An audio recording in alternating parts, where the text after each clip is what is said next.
유동원 본부장님 모셨습니다. 어서 오세요. 안녕하십니까. 네. 굉장히 힘든 구간이실 것 같아요. 1월 달에 힘들었고 6월 달에 힘들었는데 지금은 완전히 느낌이 또 다른 힘듦이 아닐까.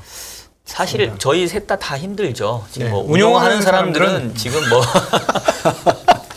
이거 뭐 저희 시청자분들이 더 힘드시겠죠. 맙시다. 네. 네. 저희도 지금 웃음도 안 나옵니다. 어이가 없어서 지금 헛 웃음이 나오는 거지. 뭐 저희가 지금 방송하기 전에 보니까 VIX 지수가 내가 뭐라 그럴까 겁과 함께 위로를 드리면 VIX 지수가 33을 향해 가고 있습니다. 근데 올해 VIX 지수 고점 1월 달에 찍었던 거의 40 근처거든요. 네. 그러면 단기적으로 보면 VIX 지수가 35에서 38 레인지까지 올라가면 단기 저점이에요. 단기 저점. 보통 한 일주일 많으면 한 일주일 정도 레깅을 두고 시간 지연을 두고 단기 저점이 지수가 나와요.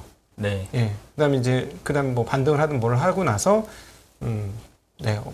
그다음 거는 이제 또 다른 오버시팅 했다. 일단은 단기적으로는 아니. 지금 30이니까 최악의 경우 30 지금 얼마 32.3이니까 최악의 경우 35에서 38 사이까지 튀는데 네. 그때 튈 때는 뭐 아수라장이에요. 네네. 근데 단기적으로 그때가 끝이다. 네. 그건 거의 여지없다라는 말씀을 한번 잠깐 드리고 싶습니다. 알겠습니다. 자, 오늘 이제 또 우리 본부장님 말씀 좀 들어봐야 되는데 일단은 본부장님 뭐 첫 질문은 최근 급락장 어떻게 우리가 지금 해석을 해야 될까요? 네, 차트부터 우선 띄워놓고 얘기를 하죠. 제가 8월 중순 8월 말 때 이 차트 일봉이랑 주봉을 보여드리면서 네. 그러니까 이제 반등이 어쨌든 한 번의 반등, 그러니까 W자를 만드는 데 있어서 네.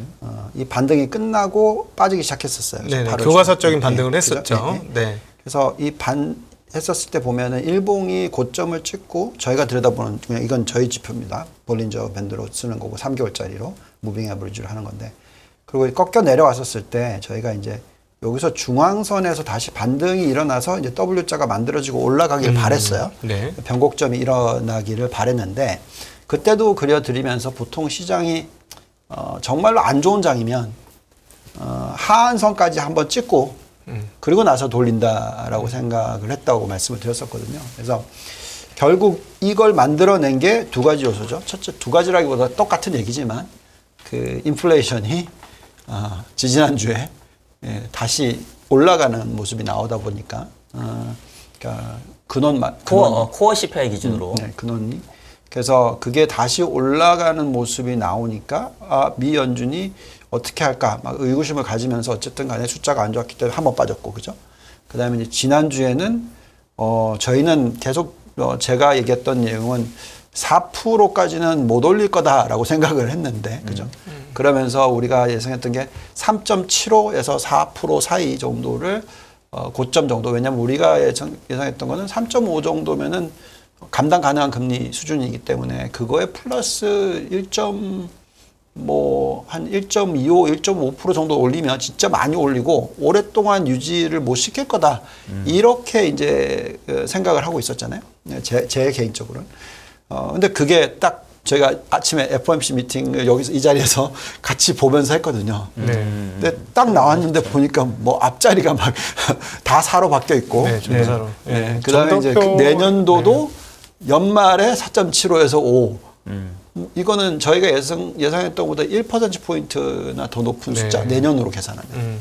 그러니까, 이건 변곡점이 나올 수가 없죠. 네. 왜냐하면 우리가 바랬던 거는 어쨌든 이 올라가는 속도에 있어서 더딤이 그래도 11월 달, 12월 달에는 있을 거다라는 그거를 던져줘야지, FOMC에서.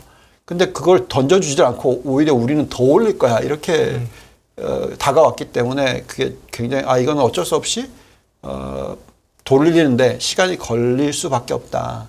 그죠? 그래서, 근데 이제 그날 제가 이제 파웰 의장이 얘기하는 걸 듣고 있으니까 처음에 기자회견 시작할 때부터 처음부터 시작이 인플레이션이었고 마지막도 인플레이션이었고 막 변동성이 일어나다가 마지막에 왜 시장이 확 부러지는 느낌을 주게 만들었냐면 마지막 질문이 그거였어요. 주거비. 주거비에 있어서 지금 6%대 이상의 상승률이 나왔는데 거기에 대한 답변이 뭐였냐면은 이거 좀 오래 갈 것 같다. 그러니까 그 얘기를 했다라는 것 자체가 금리를 내리는 제스처나 뭐 금리에 있어서 조금이라도 좀 비둘기파적으로 변할 가능성이나 이걸 갖다 완전히 그냥 없애버린 거죠. 네. 그 발언이 딱 나오고 나니까. 네. 네. 그래서 이제 무너지기 시작했는데, 근데 이제 지금 와서는 우리가 이게 이제 이해를 해야 되는 부분이 그 대신에 파웰 의장이 계속 얘기한 거는 이때까지는 전에는 우리가 예측을 하고 금리를 하겠다고 작년 11월까지는 계속 얘기를 했었잖아요. 그죠? 그래서 우리가 미리 뭐 금리 이건 템포럴이기 때문에 금리를 안 올려도 된다 이런 식이었잖아요. 네. 그러다가 이제는 완전히 이번 기자회견에서는 그냥 처음부터 끝까지 우리는 인플레이션에 리액션을 하겠다로 다 몰아가 버렸단 말이죠. 네. 그러면 결론은 뭐냐면 인플레이션이 꺾이는 모습이 나오면 자기는 언제든지 말을 바꿀 수 있다를 네. 열어놓은 거잖아요. 죄송하지만 인플레이션이 꺾이면이 아니라 인플레이션이 2%를 향해 내려간다는 확신이 있으면이라고 봐야 되는 거 아닌가? 좀 뭐 어쨌든 그것과 약간 차이는 있을 것 같아서. 그러니까 그 결론은 네네. 그러니까 인플레이션이 네.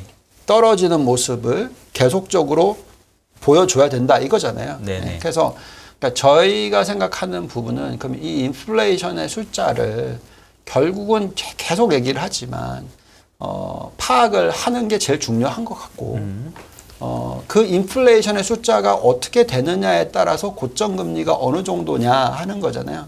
그러니까 우리가 지금 두려운 거는 돌리지 못하는 이유는 당연히 돌리지 못하죠. 왜냐하면 우리가 지금 얘기하고 있는 4.75 미연준 얘기하는 그 숫자를 집어넣고 계산을 해도 여기서 추가적으로 막 빠지기보다는 어느 정도 뭐 바닥은 있을 것 같은데 문제는 이번에 또 틀리면 어떡하냐 이거지. 아, 금리에 대한 전망치가 또 상향될 수 있는 또 거죠? 올라가는 걸로 자꾸 우리가 자꾸 지금 그렇게 얻어맞고 있으니까. 네네. 그러니까 그게 어쨌든 간에 미 연준이 속도를 늦추지 않으면은 그 멘탈이 그러니까 바뀔 거라는 기대를 못 하는 거죠. 네. 그래서 네. 어느 정도 그 발언에 있어서 우리가 금리를 이제부터는 이런 식으로 자이언트 스텝을 계속 안 해도 된다라는 그 르앙스를 풍기는 게 중요하다는 얘기죠.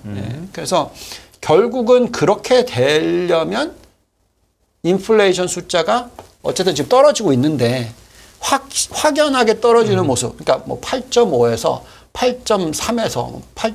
뭐 이런 팔자가 아니라 우리가 지금 얘기하는 뭐 7, 6, 5 이런 식으로 떨어지는 모습이 나와야 된다는 거죠. 네. 예. 그래서 그거를 지난주에 저희가 이제 들여다봤었을 때 주거비 부분이라든지 여러 가지 부분들을 계산해 보면은 저희는 어쨌든 잡히는 타이밍으로 계산했을 때 여기 보시면 이게 이제 저희가 보여드렸던 차트였는데 보통은 이 실러 하우징 프라이스 인덱스를 그려놓고 네. 그 다음에 쉘터 CPI를 그려놓으면은 보통은 이 고점 올라가는 폭이 낮아요 더. 예, 그러니까 파란색 선보다는 낮게 네. 그릴 수가 있는데 지금 보시면은 이번에 올라간 거는 이 파란색 선이 왼쪽이고 그죠? 그다음에 이 노란색 선이 오른쪽인데 이게 지금 다 이번에 처음으로 위로 올라갔어요. 네. 그죠? 예. 그래서 이거는 떨어질 때 위에 있는 거고 이거는 올라가면서 더 위로 올라간 거거든요. 그래서 저희가 생각할 때는 어쨌든 그 파웰 의장이 얘기했던 6%대의 쉘터 인플레이션 이게 1년 정도 유지될 수 있는 가능성은 열려 있죠. 그죠? 예, 이제 6%대로 올라갔으니까. 그러면 이게 다 6%로 계속 간다고 치고 예, 요거는 그대로 6% 간다고 치고 이거 말고 다른 것들은 어떻게 되고 있느냐라고 봤었을 때 이런 차트죠. 우선 원자재 가격에 있어서 네. 어쨌든 금요일 날 확 꺾였고 네. 다른 건 다 꺾였는데 지금 농산물만 다시 튀었다가 또 다시 꺾이기 시작했고 네. 그러니까 결국은 지금 이 주거비 이외의 다른 인플레이션이 어느 정도로 오를 거냐 하는 부분이잖아요. 네, 저희가 지금 현재 놓고 봤었을 때 지난달로 계산했었을 때 지난달에 다른 거는 다 마이너스였는데 주거비가 6% 올라갔다라고 계산하시면 전달 대비해서 비교했었을 때 그래서 주거비가 0.34% 올라갔고 실질로는 0.1% 올라갔으니까 전체로. 그러면 나머지는 빠졌다는 얘기잖아요. 한 0.2% 정도. 네. 예. 그래서 물론 우리가 뭐 그걸 정확하게 장담할 수는 없지만 이 차트를 놓고 봤었을 때 언제 우리가 그러면 5%대, 4%대, 3%대의 금리를 보느냐, 인플레이션을 보느냐라는 거잖아요. 그래서 전달 대비해서 0% 상승을 하든 0.1%를 상승하든 물론 더 올라갈 수도 있어요. 근데 이제 기대 인플레이션을 완전 낮춰놨기 때문에 보통 노멀라이즈 됐을 때 계산하면은 네. 0.1에서 0.2% 오르는 게 일상이잖아요. 그렇죠. 전년 대비, 예. 전월 대비. 전월 대비 보통이. 네. 예. 그래서 0.1로 계산했었을 때 4% 밑으로 떨어지는 게 내년 3월이고. 월 0.1%씩 올라갔을 때 전년 대비로. 네. 네, 전년 대비. 예. 그렇게 되면은 어떻게 되냐? 그러니까 연준의 예상 기준금리 대비해서 인플레이션이 그 금리보다 낮아지는 시기가 언제 오냐? 네. 그래서 내년 3월에 온다라는 거죠. 네. 네. 그러면 이때까지 기다렸다가 톤을 바꿀 거냐? 근데 그거는 이미 인플레이션이 8에서 3으로 떨어졌을 텐데 그때 말을 바꿀 거냐? 네. 아니면 그 전에 바꿀 거냐? 그거는 지켜봐야 되겠죠. 네. 예. 근데 제가 이제 저는 계속 이제 걱정하고 있는 게 렌트비예요. 렌트비가 네. 제가 그래도 렌트비가 오버킬의 주범이 되지 않겠느냐. 아무래도 제가 지난주에도 보통 계약을 얼마나 합니까? 했더니 보통 1년 반 뭐 이렇게 되는 거잖아요. 그러면 집값은 작년에 지금 케이스실러 지수 보면은 아직도 작년 대비 올라 있으니까 이 재계약 갱신하면 지금 갱신할 때 올라간 주택 가격에 따라서 렌트비를 갱신을 할 거고 그럼 렌트비가 올라가서 앞으로도 꽤 오래 기간 올라 있으니 그러니까 예, 그 숫자를 이게 문제다라는 거죠. 이게 문제라서 이걸 보고 있으면 오버킬을 향해서 금리가 올라갈 수밖에 없는 건데 이걸 다른 원자재 가격에서 얼마나 상쇄를 시켜줄 것이냐. 저는 이게 되게 중요한 것 같아요, 앞으로. 예. 그러니까 그거를 결국 우리는 임금 상승률과 연결을 시켜야 되잖아요. 그러니까 저희가 뭐라고 했냐면 지금 고용 부분이 튼튼한데 임금 상승률이 지금 시간당으로 따지면 5.2%가 나오고 있고 연간으로 계산했었을 때는 거의 6에서 7% 정도 나오고 있으니 네. 주거 관련된 비용이 미국 개인들은 가장 높아요. 예. 가장 씀씀이가 가장 큰 부분이잖아요. 렌트를 쓰니까. 네. 그래서 그게 6%로 올라가면 임금 상승률하고 똑같은 수준이잖아요. 예. 그러니까 그것보다 더 올리지는 못할 거고 결론은 그러면 이제 6%대 있을 때 그럼 계속 6%로 쭉 간다고 치고 그러니까 아까도 말했지만 이 차트를 보고 있으면 6% 위로 계속 올리기는 어렵고 네. 6%대로 앞으로 12개월 간다고 칩시다. 이걸 말씀을 드리는 거고 6%대로 쭉 간다고 치고 나머지가 그럼 0이다. 그러니까 0인지 아닌지는 모르겠으나 나머지가 0이라고 계산하면 주거비 비용이 전체의 40% 정도 되니까 그죠? 그러면 나머지 0이고 이건 6이다. 네. 그러면은 3% 미만으로 떨어지긴 하죠. 네. 예. 물론 그게 맞냐 아니냐는 나중에 얘기하자는 거고 나머지가 훨씬 더 많이 올랐잖아요. 네. 그래서 지금 현재 유가가 빠지는 거나 원자재 가격이 빠지는 부분이나 그다음에 심지어는 이제 하우징 프라이스도 올라가는 속도가 이제 확연하게 꺾였잖아요. 이제 내일 7월 달 케이스실러 나오죠. 이렇게 떨어지면은 결국 이 상승률 추세로 봤었을 때 한 자릿수로 떨어지겠죠. 그렇죠? 예. 그래서 그렇다면 이 차트도 한 자릿수로 떨어진단 말이죠. 네. 예. 그러면 이 임금 상승률도 이렇게 계속 오랫동안 6% 시대로 유지되냐 이거지. 예. 그래서 저는 맞아요. 인플레이션이 잡히는 모습이 나와야지 미 연준이 말을 바꿀 건데. 네. 근데 그 인플레이션이 낮아지는 모습이 앞으로 숫자가 나올까 안 나올까 할 때 있어서는 나올 확률이 더 높지 않을까라는 기대를 하는 거고요. 네. 대신에 시장이 어느 정도 바닥은 잡아야 될 거 아니에요.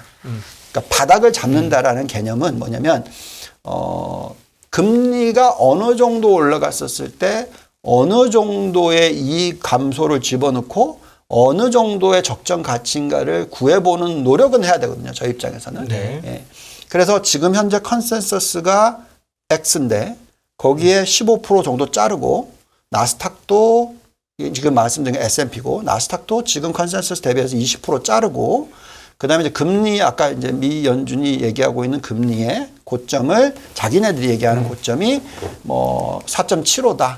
네. 그럼 그 4.75까지 시장 금리도 올라간다고 치고 그 숫자를 집어넣고 계산했었을 때의 적정 가치가 어느 정도냐라고 네. 구했을 때는 지금 지수 대비해서 뭐 추가로 엄청나게 빠지는 그러니까 많은 분들이 얘기하는 여기서 이제 마이너스 25%더 빠지는 뭐 이런 장이라고 얘기하기는 좀 어렵다는 거고요. 근데 그렇다고 해서 또 그러면은 경기 침체가 바로 와버리면 지금 현재의 컨센서스를 더 깎아야 될 수도 있는 거죠. 15%가 아니라 15% 20%가 아니라 그거보다 더 깎을 수도 있거든요. 이제 그게 무슨 얘기냐면은 지금 3Q의 실적이 나올 거예요. 3Q 실적이 조금 있으면 이제 10월 중순부터 나올 거 아닙니까? 한 네. 2주 뒤부터, 3주 뒤부터. 그러면 지금 현재의 컨센서스의 숫자를 보고 있으면은, 제가 갖고 왔는지 모르겠는데, 여기는 없네요. 숫자로 말씀을 드릴게요. 네. 6월 말에 3Q에 대한 이익 증가율 숫자가 9%가 넘었어요. 근데 이제 지금 현재의 팩셋을 보시면은 네. 3분기에 대한 예측치가 마이너스는 아니고 네. 3%대로 떨어졌어요. 네. 이익 증가 전망이. 그래서 그만큼 결국 9에서 3으로 떨어뜨렸어요. 네. 그러면 이제 그만큼 많이 깎인 건데 이 가격에 저희가 15%를 깎았지만 만약에 예를 들어 진짜 경제 성장률이 모르겠어요. 명목으로는 그렇게 될 리가 없지만 더 심하게 보자. 이익 증가율 제로다. 그래서 올해 연말 잡고 내년에 또 15% 자르고 이렇게 계산하면은 지금 단위 떨어지거든요. 네. 그래서 지금 아까 보여드렸던 숫자로 계산했었을 때는 저희가 이제 적정 가치를 구해 보면은 S&P 500 같은 경우에는 3,500에서 3,700 사이 정도 되면 네. 금리 약 4.75, 4.5 정도는 반영했다. 근데 이제 이게 두 가지 이슈죠. 그럼 이거는 이제 이익을 컨센서스 15% 정도 자르고 금리를 여기까지 올린 것으로 계산했는데 네. 그게 아니라 예를 들어서 금리를 5% 이상 또 올린다. 또는 아니면 실질적으로 경기 침체가 굉장히 세게 들어와서 이익 증가율이 마이너스로 가고 지금 현재 저희가 계산해서 요렇게 계산해 보면은 네.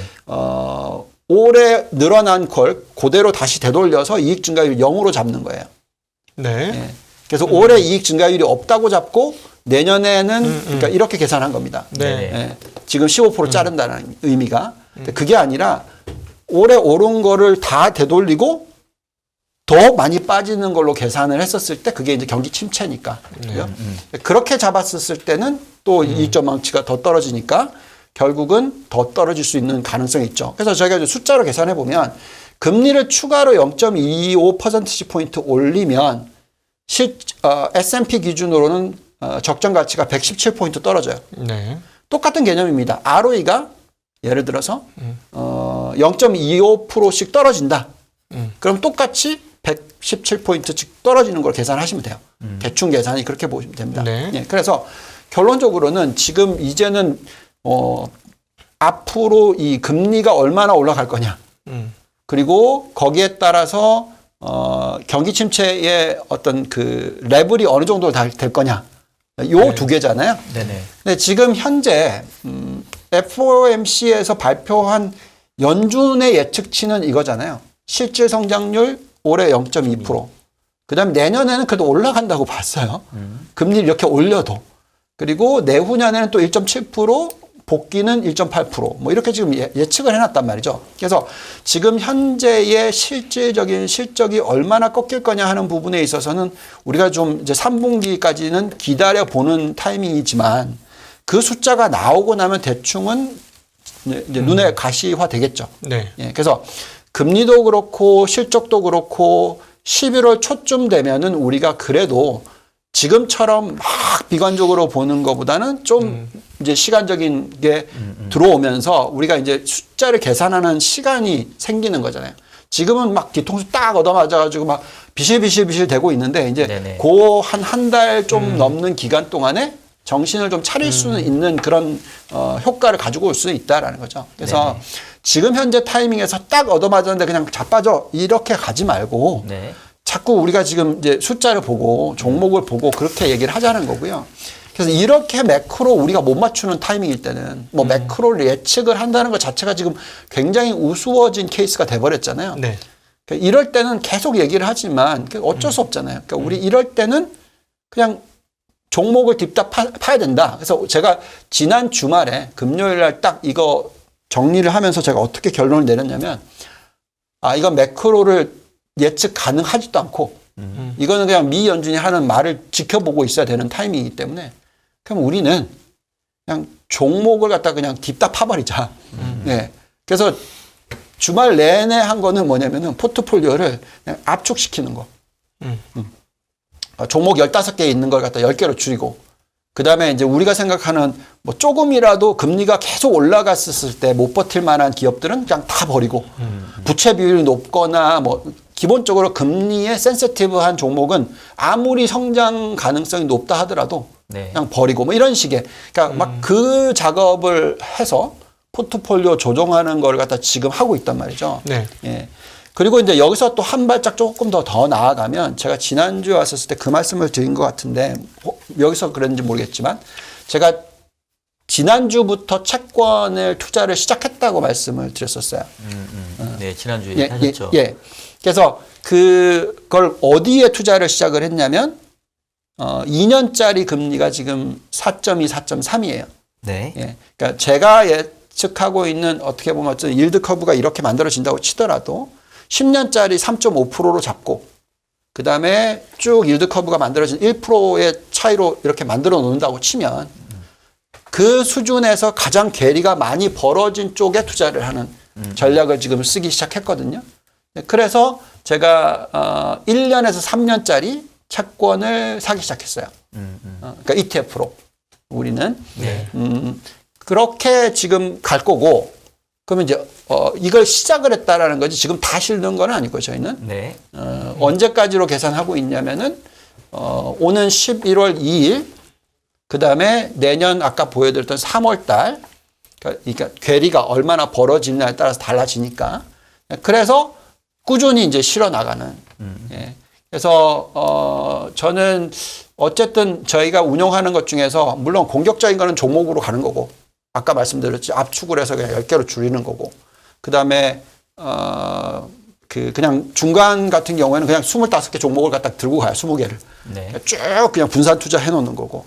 그다음에 이제 굉장히 보수적으로 간다고 하는 거는 이제 50%를 채권으로 그냥 다 바꾸는 거죠, 이제. 이 정도 금리 되면은 충분히 나 투자할 만하다. 예. 그래서 그 채권인데 근데 제일 먼저 실는 거는 1년에 3년짜리부터 시작해서 그러니까 그런 식으로 갈 거고 그렇게 이제 그런 이제 리액션 할 수밖에 없는 타이밍이다라는 거죠. 안타깝지만 네.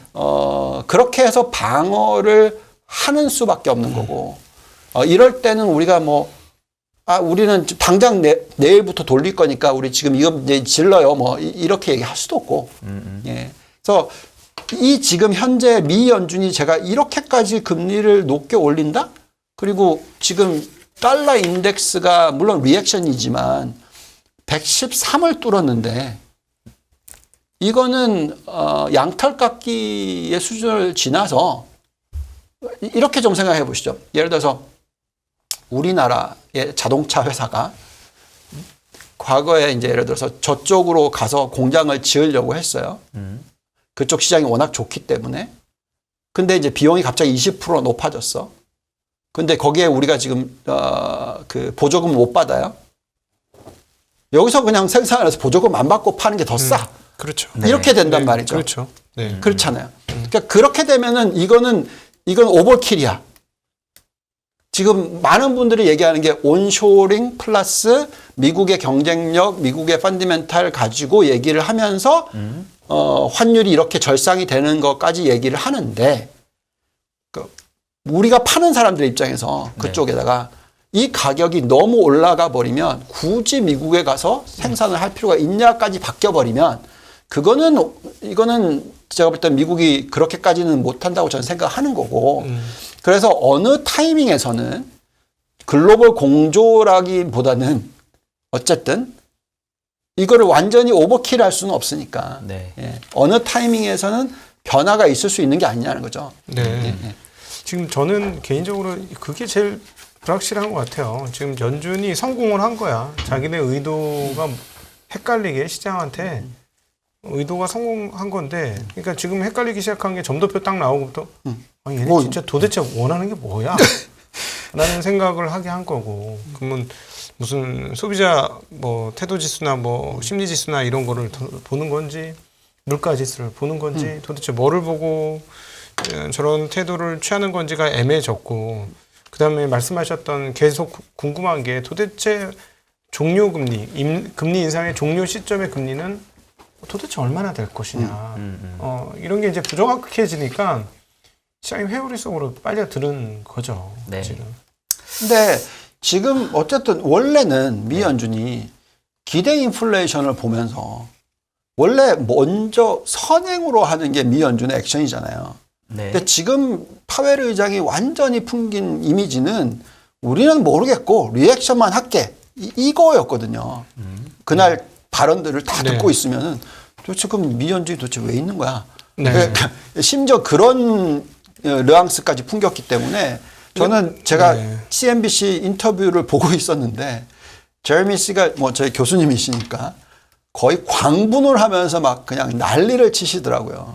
이런 엉터리 이 중앙은행이 어디 있냐고. 실제로 이번에 결과론적으로 엉터리였던 엉터리 게 맞죠. 정도가 아니죠 지금. 네. 아니, 너무 늦게 시작해 계속 말씀하셨듯이 호미로 막을 수 있었는데 가래도 못 막고 지금 이제 포크레인은 와야 나오는데. 되는 상황으로 지금 온 거죠. 지금. 저는 사실 이제 그런 생각이 들더라고요. 우리가 이제 저도 아까 윤여삼 위원한테 그래서 파이널 레이트가 얼만데라고 질문했지만 사실은 이게 우문일 수 있는 게 그러니까 그거잖아요.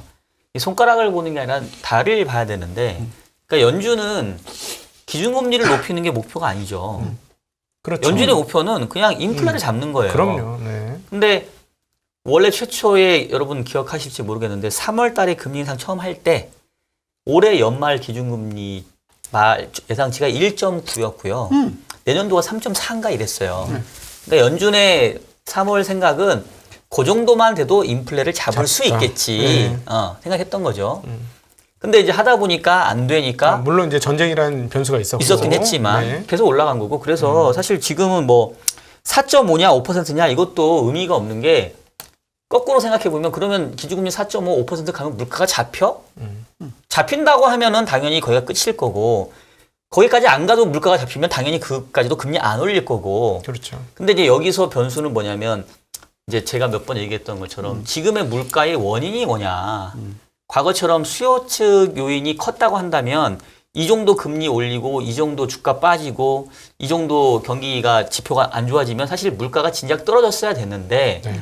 여전히 물가가 안 떨어지고 있는 요인은 결국은 지금의 물가의 상승 주범이 수요 측보다는 뭐 공급 측 또는 구조적인 요인들이 이제 섞여 있다는 거죠. 네. 그러니까 그 얘기는 뭐냐면 옛날에는 요만큼만 올려도 물가를 잡을 수 있었던 거를 지금 이것보다 훨씬 많이 올려야 되는 불가피한 그러니까, 상황으로 갈 수밖에 없지 않냐. 알겠는데 네. 그 말씀을 저도 이해하는데 그러니까 제가 안타까운 부분은 방금 말씀하신 거는 공급 쪽의 문제가 섞여 있다는 얘기잖아요. 그래서 미 연준이 공급과 구조적인 그러니까 요인들. 또 다시 공급과 구조적인 요소로서 얘기를 했기 때문에 이게 템포러리라고 얘기를 한 거잖아요, 사실. 그러니까 솔직히 그때는 말씀하자면 이제 잘못 판단한 거죠. 그러니까 그분들이 얘기했던 게 결국 어쨌든 네. 유가 올라가고 뭐 이런 여러 가지 부분에 있어서 이게 한 번 그 시프트가 되고 나면 다시 그렇게 수요가 원래 굉장히 세야지만 인플레이션이 계속 유지가 되는 거 아니에요. 그죠? 그게 아니라 이런 구조적인 이슈와 뭐 미중 무역 전쟁 이슈와 뭐 전쟁과 이런 걸로 갔었을 때 그게 템포러리라고 얘기할 수 있는 요소였죠. 근데 그게 장기화되니까 나중에 이게 이제 주거비로 왔는데 이게 마지막으로 오는 게 주거비로 왔는데 이제 마지막으로 왔는데 엿다 대놓고 우리가 지금 앞에 단이 지금 다 이제 1년이 지났기 때문에 다 지금 잡히고 있는 모습이 나오고 있는데 네. 우리가 아무것도 안 한 금리를 이 정도로 올린 게 모자랐다고 생각한다라는 것 자체가 네네. 이거는 예측력이 저도 아니, 없지만 그러니까 제가 제일 걱정하고 있는 게 아까 일부에서도 우리 한 의원님한테 한 대표님한테 물어봤는데 이거 혹시 렌트비 타겟팅으로 금리 올리면 방송용으로 적당하지 않지만 한번 쓰면 이거 조지는 거 아닙니까라는 게 제 질문이었어요. 그러니까 계속 그 걱정이 지금 몇 주 전부터 전 유지가 되고 감독님 있는데 보시기에 렌트비가 왜 안 꺾이고 있을까요? 집값이 올라 있잖아요. 그럼 집값은 왜 안 꺾일까요? 집값은 물가 돈을 많이 풀었고 네. 사람들이 돈이 많았고 네. 그러니까 당연히 자산 가격이 앙등을 한 거잖아요. 혹시 노동시장이 여전히 타이트하기 때문이지는 않을까요? 그 부분도 있죠. 임금 인상률이 집값 상승으로 연결된 거가 있으니까. 그러니까 사실 그렇겠죠. 저는 제가 얘기했던 게 네. 물가가 떨어지기 위해서는 실업률이 급등할 수밖에 없다. 뭐 물론 이제 레리 서머스하고 똑같은 얘기를 저도 반복하긴 하지만 네. 그러니까 결국은 경기 침체 없는 물가 안정이 있을 수가 있겠냐. 여기서 말하는 경기 침체는 결국은 대량의 실업을 동반하는 급격한 하드 랜딩의 경기 침체만이 네. 지금 상태에서 물가를 꺾일 수밖에 없다. 그게 아니라고 한다면 원자재 가격이 떨어졌잖아요. 근데도 불구하고 이번에 코어 CPI가 올랐지 않습니까? 원자재 가격 그 얘기는 저는 거지. 상당히 중요한 의미가 있다고 보거든요. 사람들이 다 유가 빠진 거 보고 미국에서 갤런당 유가가 뭐 5달러에서 3달러 빠졌으니까 물가 낮아질 거라고 했지만 보란 듯이 코어 CPI는 올라버렸단 말이에요. 그러니까 제가 지금 얘기하는 건 뭐냐면 뭐 물론 그 공급층 요인도 있지만 구조적이라고 얘기하는 게 이미 고용 시장을 통해서 미국의 고용이 상당히 타이트하고 그때 얘기했던 것처럼 뭐 이게 이민자들이 다 다른 나라로 가버렸고 지금 못 들어오고 이렇게 타이트한 노동 시장이 지속되는 한 과연 집세가 꺾이겠느냐? 그럼 과연 인플레가 꺾이겠느냐? 그럼 결국은 해법은 뭐냐면 실업률이 와장창 올라갈 때까지 경기를 그냥 나몰라라 하고 거의 정말 반 죽여놓을 수밖에 없는 게 아니냐라는 게 이제 제가 그러니까 계속 하고 있는 두려움인 거죠. 확실히 이제 집이 후행적이라서 뒷단에 와서 정말 만약에 이번에 연준이 진짜 바보라면 그 렌트비를 보면서 금리를 조절을 하면 최악의 예, 판단을 하게 되는 것이고 최악의 판단이라고 생각합니다. 네, 근데 그렇게 근데 그걸 이제 안 할 거라고 또 생각하기도 어렵고 이번에 점도표 찍어놓은 거 보면 그래서 이제 시장이 지금 저는 충격을 받고 있다 라고 생각을 하는데 자, 근데 이제 그러면은 이렇게 좀 생각해 봅시다. 그러니까 미국이 어쨌든 간에 지금 미중 무역 전쟁을 시작을 했고, 그죠? 당연히 미국이 시작했죠. 그래서 공급망 차질에 문제가 생기기 시작했고, 온쇼링을 계속 얘기를 하고 있고, 그러니까 여러 가지 부분들을 지금 얘기를 하고 있는 상황이잖아요. 자, 그럼 이제 우리나라로 계산해 봅시다. 우리나라가 어쨌든 미국에 수출하는 국가이고, 지금 미 연준이 저렇게 금리를 올려버리니 지금 우리나라의 10년 국채 금리가 4.3%예요. 우리 기준금리가 더 낮지만 네. 기본적으로 장기 금리가 이렇게 많이 올라갔어요.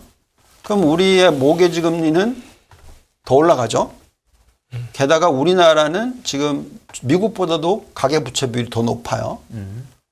그러면 여기서 이제 환율까지 자꾸 깨지고 있어요. 그러니까 이게 우리나라가 지금 딜레마에 빠지게 되는 거잖아요. 네. 그러면 그런 국가들이 상당히 많아지죠. 심지어 영국까지 지금 영향을 받고 있죠. 영국이 지금 사실은 지난 주말 지금 개판 친 게 영국 아니겠습니까? 자, 그러면 이렇게 미국이 계속 그러면 그래 우리는 괜찮아 라고 갈 거냐 이거죠.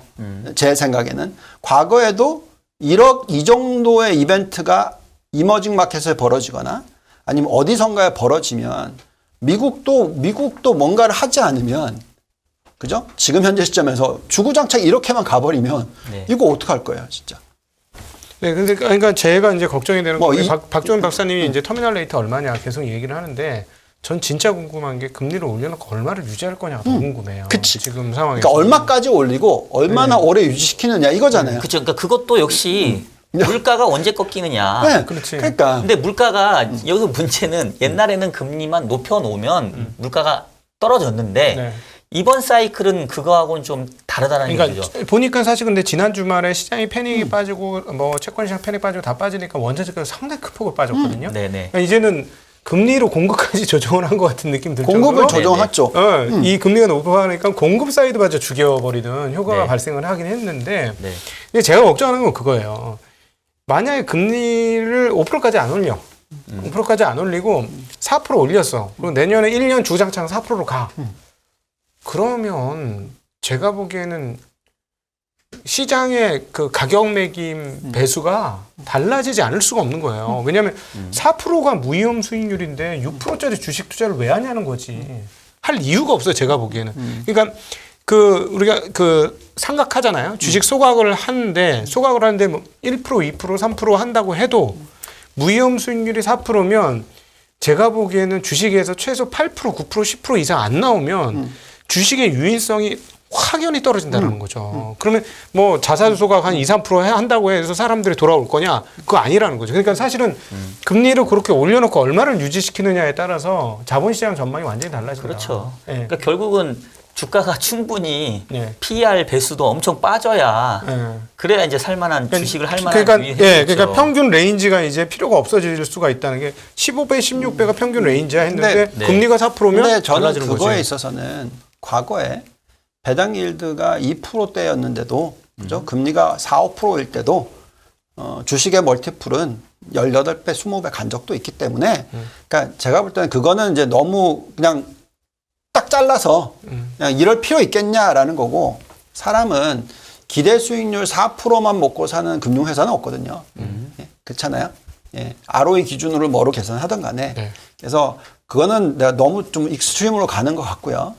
저는 아까도 말씀을 드렸지만 채권을 살 거냐, S&P 500을 살 거냐 이 기준은 저는 그 무위험성 자산이라고 채권이라 저는 그런 식으로 계산을 안 하기 때문에 네. 그러니까 간단합니다. 아까 말씀드렸지만은 10년 국채 금리가 4.5% 가는 걸로 계산을 해요. 예를 들어 4.5다. 근데 S&P 500 기준이 지금 2%다. 배당 수익률이. 여기에 자사주 매각 소각까지 집어넣었을 때 이것보다 그러니까 이게 올라가서 4.5% 수준이다. 그러면은 주식 안 사요. 이걸 사는 게 맞죠. 채권을 사는 게 맞죠. 근데 채권 금리가 4.5%에 계속 유지가 되는 게 아니라 떨어져요. 3.5%가 제가 적정 가치라고 생각하면 3.5%까지 떨어지면서 요 수익이 사실 많이 날 거 아니에요. 네. 그럼 두 자릿수 수익이 난단 말이죠. 그죠? 그러면은 이제 3.5%고 이게 4.5% 유지가 돼 있다. 그러면 이쪽을 또 바꾼다는 얘기죠. 제 입장에서는. 그러니까 저는 포트폴리오 운영을 그렇게 하는데 물론 큰 기관들은 그렇게 못 하겠죠. 그래서 결론은 원래 투자를 하는 사람들의 입장에서는 두 자리 수익률을 우리 항상 얘기하죠. 헤지펀드를 운영하는 사람들은 어떻게 생각해요? 최소 두 자릿수 수익률을 내려고 하면서 투자를 한단 말이죠. 네. 예. 그래서 모든 것은 상품이든 종목이든 업종이든 우리가 연간 단위로 어떤 커런시로 투자를 하든 간에 어떻게 헤징을 하고 어떻게 하긴 간에 두 자리 수익률을 내려고 하는 게 저희는 목표란 말이죠. 예. 그래서 그렇게 해서 저희가 분석하는 게 맞지 않냐는 생각이 들고 네. 그다음에 지금 현재의 어쨌든 인플레이션 우리가 항상 맨날 들여다봤던 브레이크 이븐 인플레이션 레이트 자체가 지금 이제 세계가 다 수렴했어. 단기, 중기, 장기 다 수렴해서 다 2.4% 밑으로 떨어졌어요. 그럼 이 정도로 떨어뜨려 놨으면 이 정도로 떨어졌는데 네. 왜 5%를 계속 미 연준이 인플레이션이 꺾이는 숫자가 나오면 말을 안 바꾸겠냐 이거죠. 당연히 바꾼다는 얘기고 저는. 왜냐하면 미 연준이 이미 모든 부분을 인플레이션에 다 걸어놨기 때문에 인플레이션이 꺾이면 우리 이렇게 수도 할 수 있어. 아니면 인플레이션 안 꺾이면 우리는 더 이렇게 할 수 있어. 다 처음부터 끝까지 인플레이션으로 그냥 다 매치를 시켜놨으니 결국 우리는 그냥 요 숫자만 보면 되는 거 아니냐 이거죠. 네. 네, 그렇죠. 근데 이제 계속 그 시기가 이제 생각보단 좀 늘어지고 있으니까 문제인 것 같고요. 그렇죠. 어쨌든 뭐 저희는 뭐 매주 또 우리 유보분 부장님 모시고 계속 점검해 나갈 테니까요. 여러분 계속해서 저희 함께 해주시길 바라겠고, 자 3부 뭐 시간이 조금 오버가 됐는데 이제 여기서 마무리하도록 하고 또 다음 주에 우리 유동원 본부장님과는 얘기를 계속 이어가도록 하겠습니다.